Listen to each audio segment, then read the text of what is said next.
Bonjour à tous, ravi de vous retrouver ici à Bayonne pour vous parler de prévention. Vous le savez, le credo de Plateforme Santé, et nous allons vous parler ce soir de prévention dans le domaine du diabète, cette maladie qu'on appelle le tueur silencieux. Alors on va évidemment vous parler d'espoir ici et de prévention pour éviter justement cette maladie qu'est le diabète, et on va en parler avec nos spécialistes. Évidemment, le docteur Marcel Ichou, d'ailleurs, pour lequel je vais faire un petit coup de pub, puisque vous intervenez, Marcel, sur cette radio qui est Europe 1, et d'ailleurs vous avez fait une émission très récemment sur le thème du diabète, et d'ailleurs... On l'a enregistrée récemment, et elle va être diffusée, j'ai plus les dates en tête. Donc en fait, voilà, vous intervenez sur le diabète, donc tous les samedis dans une émission qui s'appelle Rien Gras. Je vous invite à l'écouter de 14 à 15 heures. Et on accueille le docteur Demarcy Benquet, qui est évidemment diabétologue pour nous parler du diabète et endocrino. Bonsoir. Alors, j'aurais tout de suite une question, puisqu'on va parler de prévention, et on dit très souvent, on parle d'épidémie pour cette maladie du diabète, parce qu'elle le touche, je crois, très très largement. Enfin, je ne crois pas, on est sûr. Mais on n'est pas sûr, par contre, de tous les diabétiques, puisque beaucoup s'ignorent, parce que c'est une pathologie qui peut évoluer dans le temps, jusqu'à 20 ans pour se déclarer. Alors, on va parler ce soir, et je fais d'abord un préambule pour bien dire, on va parler du diabète de type 2 plutôt, celui qui est appelé diabète de type gras. Mais Marcel Ichou, peut-être vous allez nous dire ce que c'est le diabète de type 1 et de type 2. Très rapidement, il y a un diabète, disons, qui survient chez les tout jeunes, chez les enfants et chez les jeunes adultes, qui est dû à un déficit sur le pancréas, donc un déficit d'insuline. Et puis il y a un diabète qui se constitue par des comportements à la fois alimentaires et des comportements d'exercice physique, on va dire, manger trop gras, trop sucré et pas faire assez d'exercice physique, à la longue ça peut déclencher un diabète. Voilà, c'est vraiment très schématique, et on va s'intéresser donc à la deuxième catégorie. Aux deuxième catégorie qu'on peut davantage prévenir, parce que finalement, pour clore sur ce diabète de type 1, on ne peut pas forcément prévenir. Non, le diabète de type 1, c'est une maladie auto-immune, et on fabrique... On ne peut rien faire non. Pour l'empêcher. À l'heure actuelle, on ne sait pas exactement qu'est-ce qui déclenche les diabètes de type 1. On sait qu'on a des anticorps qui sont fabriqués, qui vont détruire les cellules qui fabriquent de l'insuline dans le diabète de type 1, et on n'a pas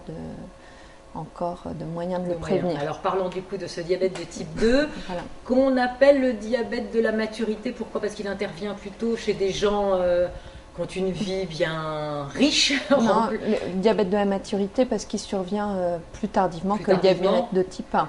En général, plutôt après 45 ans, voire après 50 ans. D'accord. Voilà. Alors, on doit avoir un traitement quand on a un diabète. Alors déjà, dépistons ce diabète, c'est-à-dire que là, on est à encourager les gens à se dépister. C'est bien de savoir qu'on a un diabète. Donc le diabète, on le sent pas. Si le diabète de type 2, on peut rester 10 ans avec un diabète de type 2 sans s'en apercevoir. Il n'y a pas de complications.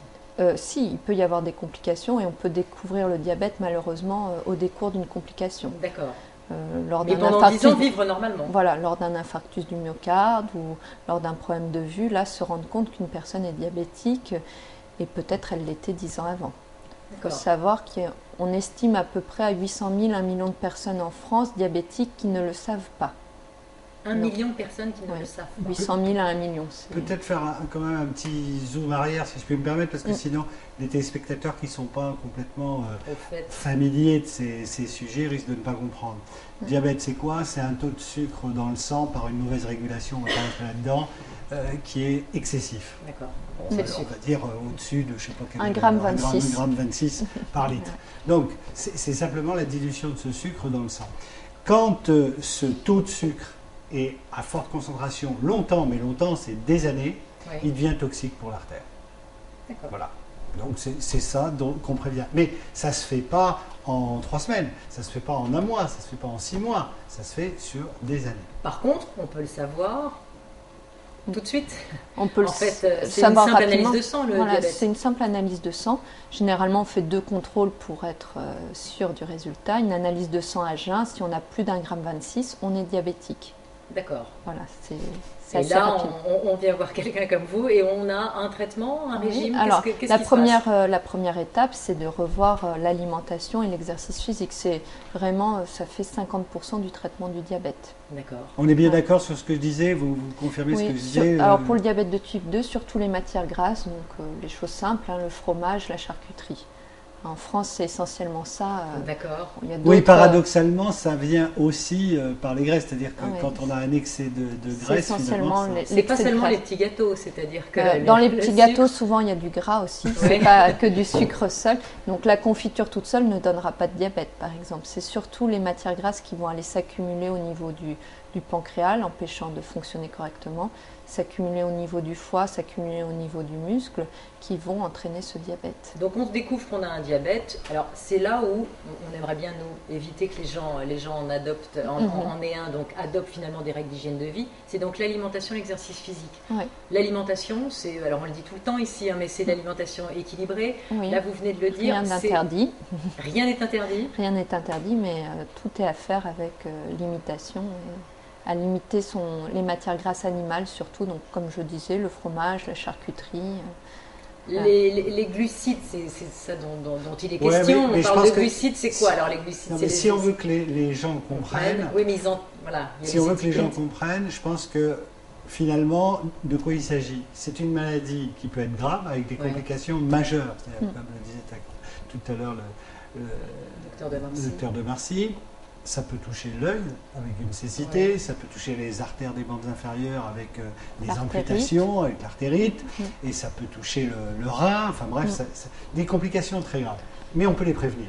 C'est-à-dire que si on fait un dépistage assez tôt, et qu'on a ce fameux chiffre avec cette barrière de 1,26 g, on peut mettre en œuvre à la fois des mesures hygiéno-diététiques, faire de l'exercice physique et manger équilibré pour prévenir ces complications. Donc ça, il faut qu'on l'ait en tête.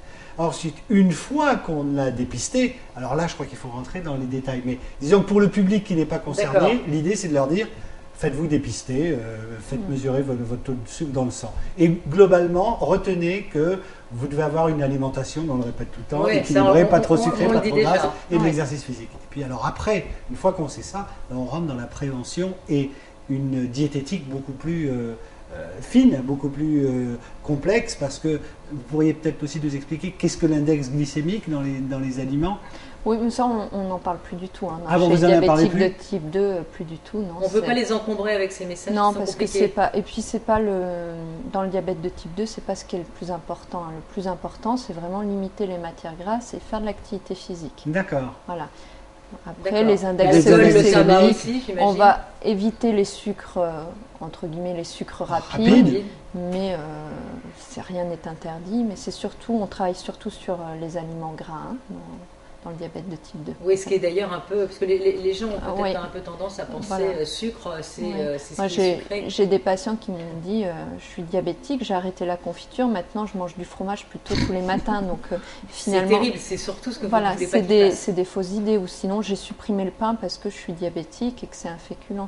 Et finalement, quand ils ont supprimé le pain, ils ont très faim et ils vont manger autre chose à la place. Donc il faut vraiment réapprendre à manger. Voilà. C'est là où il y a c'est une alimentation équilibrée. L'alimentation du diabétique, c'est ce qu'on conseille à quelqu'un qui est non diabétique. Voilà, c'est vraiment ce que recommandent les campagnes actuelles.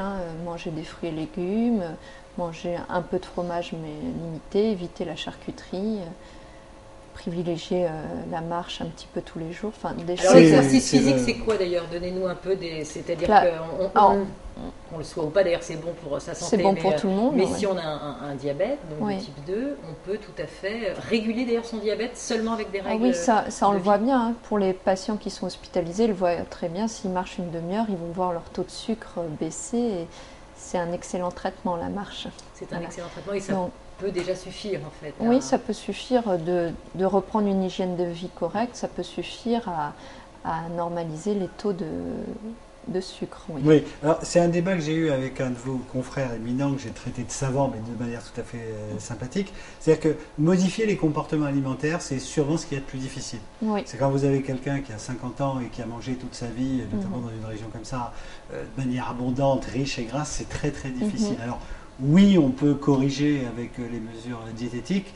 Dans la pratique, c'est pas très simple et il ne faut pas hésiter à avoir recours à des médicaments. Ah oui, mais la première étape, c'est donner bien les conseils et puis les médicaments vont rentrer en ligne de compte après, parce que c'est vrai que si on donne des médicaments sans rien modifier à côté, ça ne sera pas efficace. Alors c'est un accompagnement, parce que vous êtes spécialiste du diabète, mais cet accompagnement se fait avec moult professionnels de santé. J'imagine que c'est des fois le médecin traitant qui vous envoie des patients, puisqu'il y a eu des dépistages, et on encourage au dépistage, les gens des fois ne veulent pas. Et c'est en fait une prise en charge qui peut être... vous vous y mettez à tous, parce que finalement c'est difficile de faire changer les habitudes. Oui, c'est très difficile.